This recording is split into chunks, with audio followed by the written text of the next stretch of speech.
I reflected on the past few weeks trying to identify any concrete evidence of Jessica's infidelity and the uneasy feeling in my gut was fueled by a series of minor incidents that had piled up, leaving me with a nagging sense of unease. While I felt something was amiss, I couldn't pinpoint exactly what it was. Though I was fairly certain something was happening, I had no proof or details about who, what, or where this uncertainty was. Led me to question my sanity, wondering if I was overreacting or imagining her betrayal, despite my doubts and my instincts were in turmoil, suggesting that something indeed was going on. It could be the early stages of an affair or just a one-time fling, but the more I thought about it, the more convinced I became I had been wrestling with these concerns for what felt like weeks. But how long had this situation been unfolding before I noticed something was wrong? Taking another sip of my JD, I signaled the bartender, who acknowledged me with a knowing half-smile, having seen this troubled look many times before. As I surveyed the quiet bar filled with indistinct chatter, I noticed a lack of joy among the patrons. Their faces were bland and unremarkable, blending into the dimly lit atmosphere. The only woman present, possibly in her 40s, and overdressed for the occasion, seemed desperate as she accepted drinks from an older man. He looked hopeful, though he didn't need to try so hard. She was clearly already interested. Other patrons were merely passing time while the rain outside further dampened spirits. Soon they would all run out of reasons to stay and head home. I remained undecided about my course of action when I heard a voice turning. I saw Nana looking at me with eyes that seemed to peer into my soul. As I tried to respond, words failed me in the dimly lit bar, water dripping from her coat. She started to remove it, and I questioned her presence, curious. Asked why she was there. Nana explained that she was worried about me and sensed she would find me at the bar. Suggested we talk. I stared at her, wondering about her motives and whether I could trust her to steady myself. I took another sip of my JD and ordered her a vodka and soda. We waited for the bartender to move away. Before resuming our conversation, our eyes conveyed uncertainty and a subtle struggle for dominance. Nana pointed out that my recent behavior had caught her attention. Sensing that I carried the weight of the world on my shoulders, I looked into her brown eyes but quickly averted my gaze. There was an unspoken understanding between us. I assured her that everything was okay, attempting to downplay the situation. However, she wasn't convinced. My heart sank as I realized my attempts to minimize the issue were futile. Placing her glass on the table, and Nina locked her fingers together and leaned slightly forward.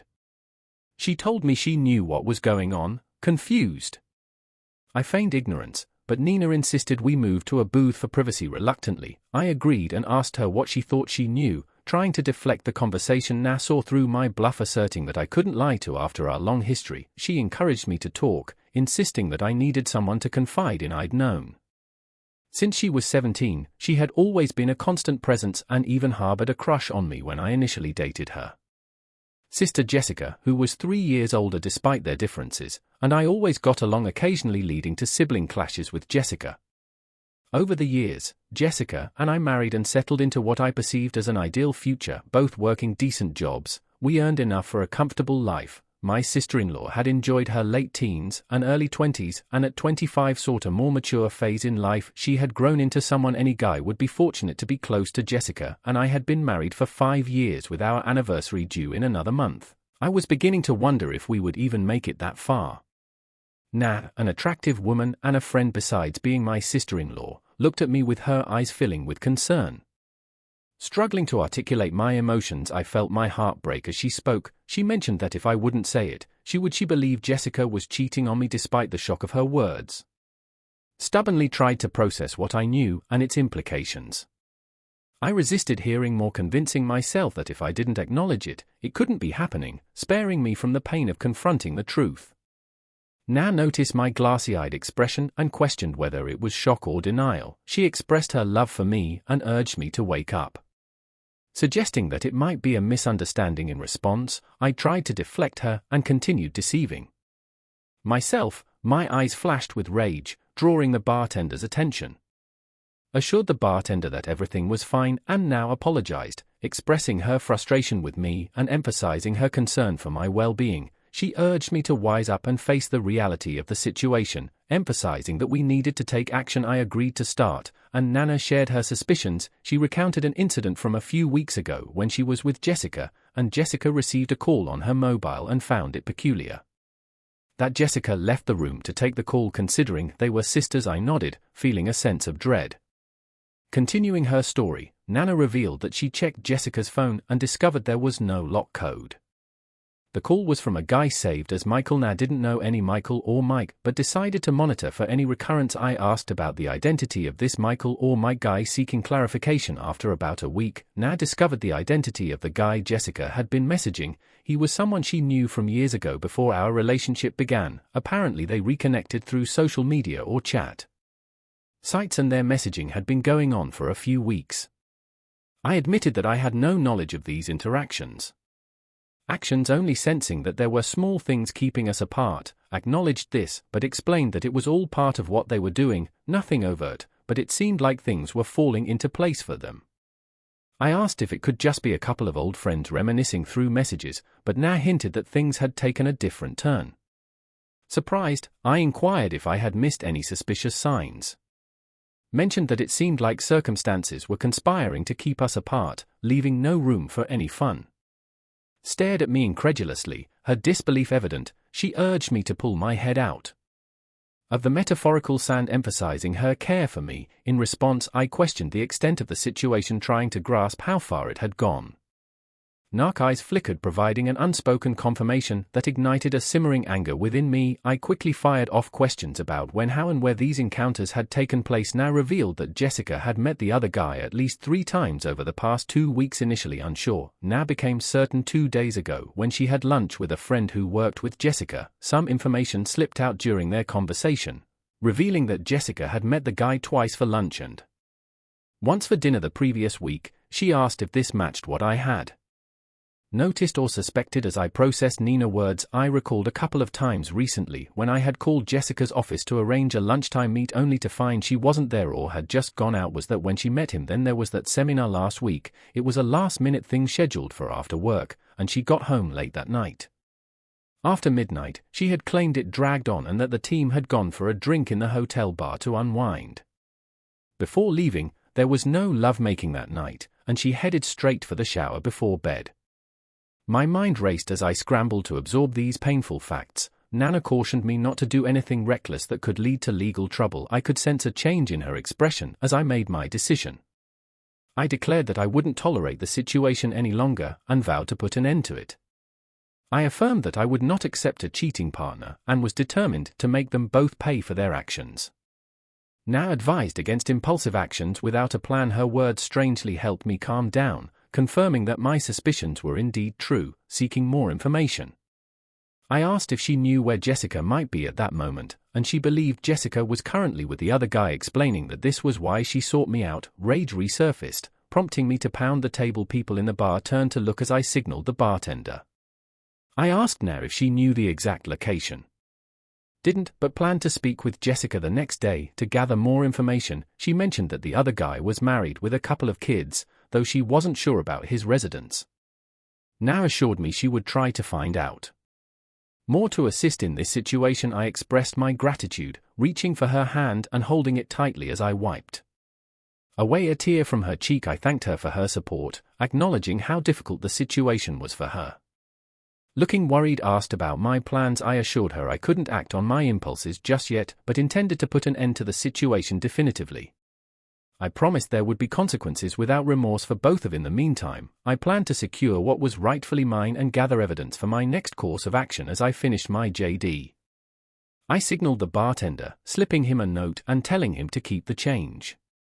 Continued to look concerned and asked when I planned to confront Jessica. I considered the situation and planned to make some calls the next day while addressing my assets.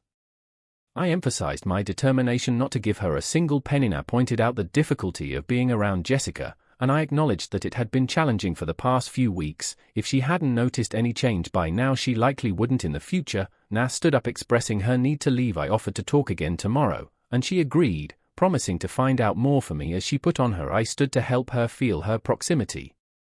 She resembled her sister so much that she looked up at me, tears in her eyes. I kissed her cheek, reassuring her that I would be fine.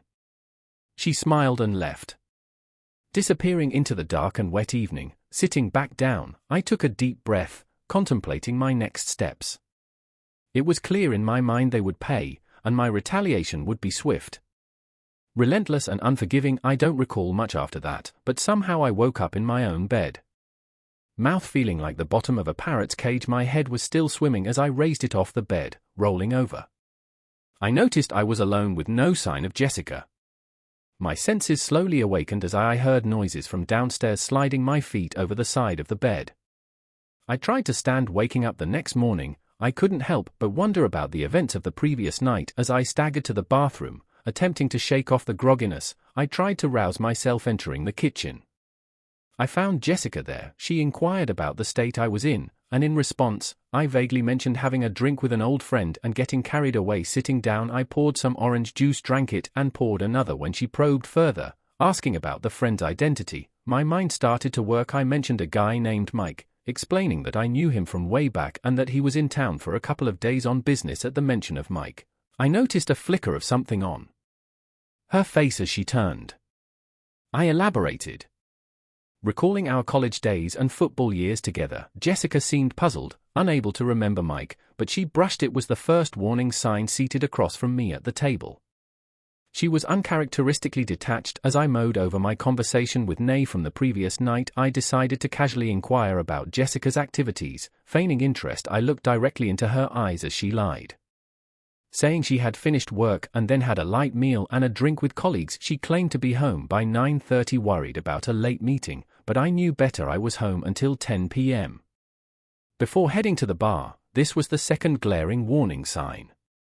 Jessica continued mentioning morning tasks and hinting at being late that evening. She mentioned that Mike, an old friend, was supposed to get in touch and they had plans to catch up. Trying to sound enthusiastic, I suggested inviting Mike over, saying it would be nice to reconnect with old friends. She agreed, asking if I remembered him, using a term of endearment. Despite her neutral expression, I sensed something off beneath the surface. Her poker face couldn't hide everything I missed.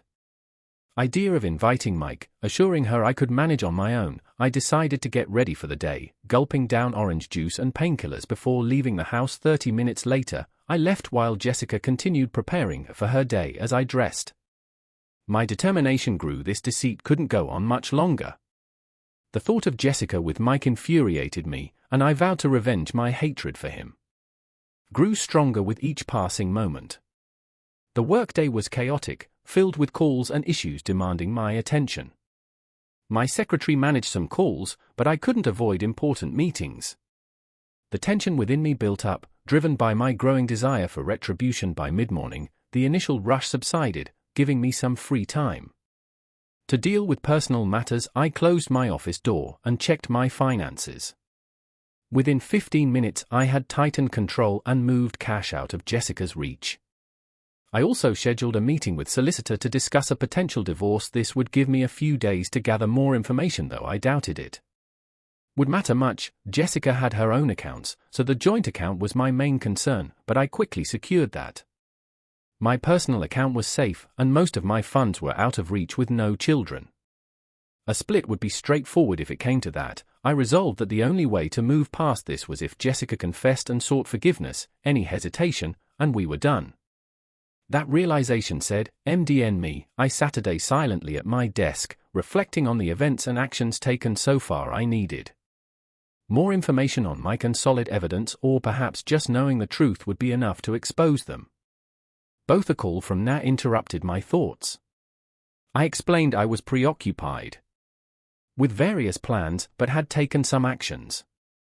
Na provided more details about Mick Harris, revealing he was married, had his address in the workplace discreetly obtained through her friend, who had seen Jessica with him. According to Nina, connection was growing despite attempts to keep it hidden. Acknowledging the start of potential evidence, I requested Mike's details. Within minutes, I found his social media profile, and a photo of face triggered a vague memory, unsettling me. I decided to call Jessica around lunchtime to stir the pot. During the call, Jessica mentioned a meeting with a client named Mr. Harris, adding another layer to the situation.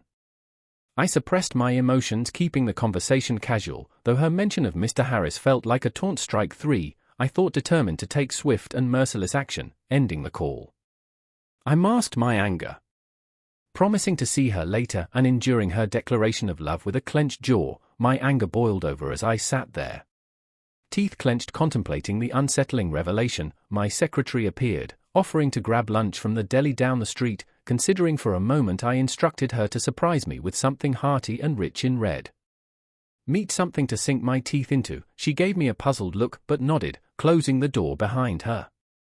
She sensed my unusual behavior all morning, suspecting something was brewing beneath the surface, while Na visited Jessica's office and saw her leaving the elevator with a tall, dark-haired man.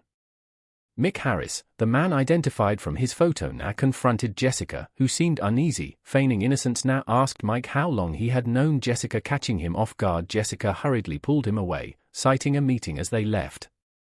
In a waiting cab, Na smiled, watching Jessica glance back nervously back in my office. I savored a massive sub filled with red meat, smiling as I chewed slowly. Contemplating my next steps, Na confirmed Jessica had left the office, so she called her secretary and found out Jessica would be out all afternoon. Everything was set regarding my finances, and I had a locksmith on speed dial with pre-terms. My lawyer was all set and ready to act once I handed him the last pieces of information he needed. Tonight was the first step. I planned to mess with the two of them for a bit before making my final move. My dad always said, don't let them see you coming, just go straight for the kill. Maybe I'd forgotten that recently, but it was about to change that evening at home. Jessica came in looking her usual self, and everything seemed normal until I caught a faint whiff of men's cologne as I moved in to kiss her. She noticed my reaction without saying anything. I gave her a light peck on the cheek and headed for the door. Curious, she asked what my plans were, and if everything was okay. I reassured her that I was fine but had something to take care of. I mentioned I was going to dance for a poker game with some colleagues from work, hoping it would be a good distraction. Closing the door behind me, I got into my car, grinding my teeth in frustration as I left the driveway. Upon arriving at Dawn's, I parked outside and went into his garage. Dan, a longtime friend with a history of dealing with the police and combat training, was the perfect ally for what I had in mind. He was a big guy, a friend since school, and when I called him earlier, he didn't hesitate to offer his support without asking questions. This kind of unwavering loyalty was exactly what I needed. We slipped into the garage, where I changed into dark overalls and a matching ski mask. We looked like two silent mime artists exchanging no words. As we got into an unremarkable second-hand car Dan had acquired, nothing about it stood out. We cruised across town to the address Na had given me. We had already agreed on the plan, so there was no need for more discussion. Dan parked outside Mike Stone's house, and we waited. There was just one light on inside, and we watched in silence as the front door opened. Mike stepped out, got into his car, and drove away. Dan followed at a safe distance. We knew his destination, so there was no rush. Parking at the driving range was easy, and we stayed in the car, the radio playing softly in the background as we watched and waited. The tension inside me was almost unbearable, making it hard to sit still. I wanted to get out and walk around, but we knew that would be risky. Gradually, the car park emptied until only a couple of cars remained, as Mike made his way back to his car. Dan got out and approached him stealthily. Afterwards, I drove us out of the parking lot quietly, trying not to draw any attention. Dan commented on how smoothly the operation went as he removed his gloves and mask. Expressed my gratitude, acknowledging how much I appreciated his help. Dan told me not to worry, saying he owed me and could never fully repay me for what I had done for him. I reminded him that friends help each other and pointed out that at least his hands weren't injured and there was no CCTV in the car park. We considered the job well done and decided to head back. Dan suggested starting a card game with the others who would be there by now. We drove back and spent the next 4 hours playing poker. Among the guys was positive, and they understood the situation, providing the support I needed to boost my confidence for the upcoming confrontation with Jessica. However, before addressing the main issue, I planned to play some mind games with her. I stumbled through the door just after 1 a.m., intentionally exaggerating how much I had to drink. Dan had arranged for one of the guys to drop me off in my car. Jessica, waiting up, questioned my lateness and scrutinized me closely. I dismissed her concern, mentioning that Dan and the guys had dropped me off and admitting to having a bit too much JD. Ignoring my jacket and missing the coat pegs, I slumped onto the sofa and looked at her. Jessica, with crossed arms and a disgusted expression, sat there. I maintained a blank expression, waiting for her to speak. She couldn't hold back and finally asked, "What's going on? Mark is there." Someone else or something, you're acting really weird lately, suppressing the anger building within me. I chuckled and reminded myself to take it easy. I'm all right, pedal. Just been through a rough patch recently. It'll all be over soon. My words lingered in Jessica's mind, leaving her unsure but sensing something was amiss. We went to bed, and I pretended to collapse, feigning immediate sleep. It irked her as she seemed ready for a confrontation, but I refused to engage. The following morning, Jessica was the first to rise, making coffee. I descended the stairs acting obnoxious and pretending to have a hangover. Playfully entering the kitchen, I greeted her and mentioned my throbbing head. She tossed a headache remedy my way as I sired my coffee. She appeared subdued, and I noticed her phone on the kitchen table, wondering if she had received any calls. I could sense her desire to reach for it, although doing so would seem odd, pouring more orange juice. I casually picked up the phone.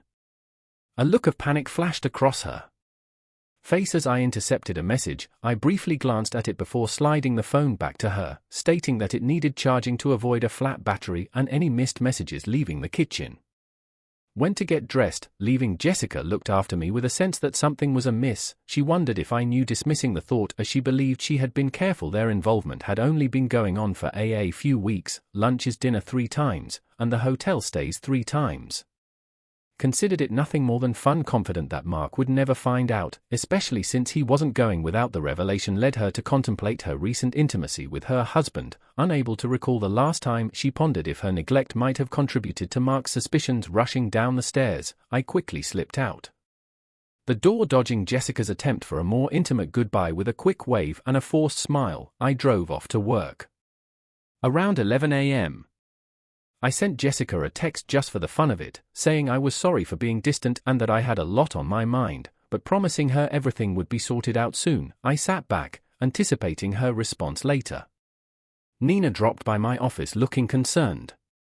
She asked me about the recent events, particularly what had happened.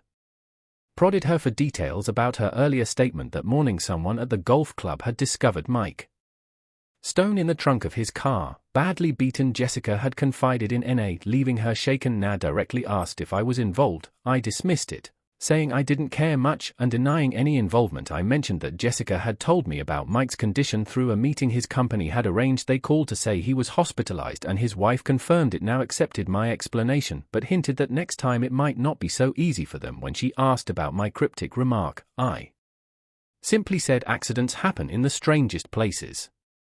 That evening when I got home, Jessica was gone and her car was missing. Called her cheerfully, asking where she was. She answered that she was at the hospital visiting a friend and assured me she wouldn't be long. I wished her friend a speedy recovery and hung up before she could respond for half an hour. Later, she walked in looking exhausted. I inquired about her friend's condition, hoping it wasn't serious. Jessica hesitated before saying it was nothing major. Her friend had just had a minor accident and would be home soon. I offered to make coffee, and she accepted, thanking me while drinking her coffee. Jessica mentioned that one of her company's representatives had been attacked the other night, feigning surprise. I asked for details, and she told me he had been assaulted and left in his car overnight, but reassured me he was okay. She said Mike wasn't seriously hurt, and it seemed like the attackers just wanted to scare him since nothing was stolen. I found it hard to believe given my earlier denial of knowing Mike. She noticed my skepticism and realized she had slipped up quickly. She tried to change the subject, but it was too late. I had put 2 and 2 together. She hurriedly left the room, probably to make a phone call. I knew I needed to accelerate my plan since things were escalating. Calling out to Jessica, I said I needed to step out for a bit and wouldn't be long. I drove to Mike Stone's address and knocked on the door. A petite dark-haired woman answered, introducing myself as Mark Davis. I explained that my wife Jessica had been involved with her husband. She looked nervous but curious and let me in the living room. I revealed the affair between Jessica and Mike. Apologizing for the bad news, I informed her that Mike was currently in the hospital. She broke down, confirming her suspicions. She said she knew he was cheating again and was fed up with his lies, deciding to divorce. Jessica. She didn't know how long the affair had been going on, but was convinced of Jessica's betrayal. When I asked about the recent attack on Mike, she wasn't sure who was responsible. I clarified that I hadn't touched him and expressed my shock, but I admitted I wasn't sorry it happened. I speculated if Mike might have been involved with another man's wife, to which she replied, "Nothing surprises me anymore." She decided to cut him out of her life, emphasizing they had moved back because he had been unfaithful before. Before leaving, I gave her my locksmith's and solicitor's contact information. Driving home, I thought about the mess I needed to clean up. My anger was controlled, knowing that once I started my retribution, it would be thorough and satisfying. The end of my marriage saddened me, but there was no turning back after her betrayal. My only solace, knowing those who hurt me would feel even greater pain, forgiveness was off the table. I pulled into the driveway, noting Jessica's car was back in its spot, tapping the hood absent-mindedly. Headed to the front door, feeling a heavy weight in my chest. This might be the last time I enter this house as a married man. Stepping inside, I felt the crushing weight of recent events bearing down on me. Each step toward the lounge felt like wading through thick mud. The sound of the television filled the room. As I approached, Jessica was perched on the sofa, her posture radiating fear and unease. The air was thick with tension, as if we both knew the facade was about to crumble. She trembled slightly, trying to hold herself together. I stood there, silent and still, letting her squirm under my gaze. Our eyes met, and I saw the panic in her eyes as she tried to form words, but nothing came out. I walked past her without a word, heading straight for the liquor cabinet to pour myself a stiff drink. My eyes never left hers, unblinking and cold. She sensed something was very wrong, but my expression gave nothing away. I took a slow sip of my drink, watching her over the rim of the glass. Jessica is trying to regain her composure. You straightened up and put on a brave face, though I could see the cracks. She finally broke the silence, asking where I had been with a hint of frustration. I told her I'd reveal my whereabouts if she first told me where she had been. Her eyes darted nervously as she insisted she was at the hospital with a friend. My blank stare remained fixed, and I saw fear flicker across her face. She tried to shift the conversation back to me, but I cut her off, telling her to stop the charade. I mentioned that I had met someone today, someone new, but now a friend. I explained I had a very enlightening conversation with this person about her husband, Mike Stone. Jessica's face turned pale as I mentioned Mike. I relished the discomfort I was causing her, ficting concern. Jessica asked if I was okay and offered to get me a drink. I asked her directly about Mike Stone, watching her squirm. Then laid it all out, telling her I knew about her affair with Mike and had known for some time. She tried to play it down, saying it was meaningless and just a fling. I scoffed at her excuses, reminding her of our vows and expressing my anger at being treated like a fool. She apologized, claiming it meant nothing and promising to make it up to me. I laughed bitterly, accusing her of only being sorry because she got caught.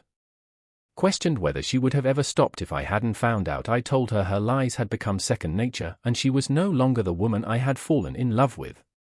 The reality of my words began to sink in, and I saw her facade start to crack frantically. She asked what she could do to fix things, promising anything. I told her it was too late, we were done. I called Nana and informed her of the situation, asking her to come over. Jessica was shocked and asked where she was supposed to go. I harshly told she could go anywhere she wanted, even back to her lover at the hospital. I didn't care anymore. When Nana arrived, I explained the situation and asked her to help Jessica pack.